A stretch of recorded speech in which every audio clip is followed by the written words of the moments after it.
ముందుగా గ్రేటర్ హైదరాబాద్,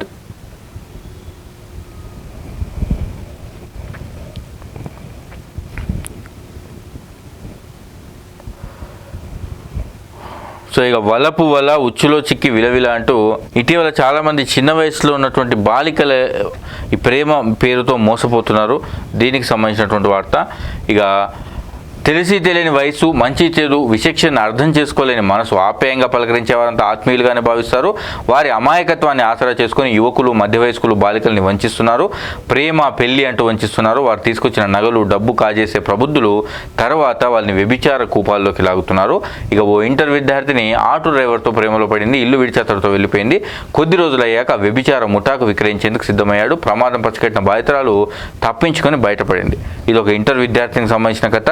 ఇక ఉన్నత కుటుంబం, ఒక్కతే కూతురు, తల్లిదండ్రులు గారాబం చేశారు. 10వ తరగతి వయసులోనే ముగ్గురి ప్రేమలో పడి 3 సార్లు ఇల్లు వెళ్ళిపోయింది.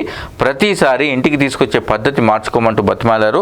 కౌన్సిలింగ్లోనూ ఆ బాలికను దారికెలా తేవాలో అర్థం కావట్లేదని పోలీస్ అధికారి చెప్పారు. సో చాలామంది అమ్మాయిలు ట్రాప్లో పడిపోతున్నారు.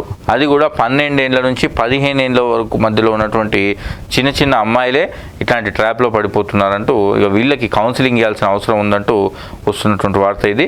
ఇక హైదరాబాదులో గణేష్ నిమజ్జనాలు కొనసాగుతూనే ఉన్నాయి. ఇక తాజాగా వినాయక చవితి ఉత్సవాల్లో భాగంగా బుధవారం 5వ రోజు అయింది. ఈ సందర్భంగా వివిధ ప్రాంతాల నుంచి డప్పు చప్పులు, నృత్యాలు చేసుకుంటూ ఇక ట్యాంక్ బండికి తీసుకొచ్చారు వినాయకుల్ని.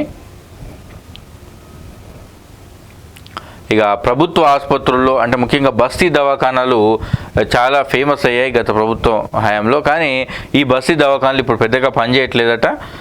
సమయానికి రారే, మందులు ఇవ్వరే అంటూ బస్తీ దవాఖానాలకు వైద్యుల సిబ్బంది ఎప్పుడు వస్తారో తెలియదు.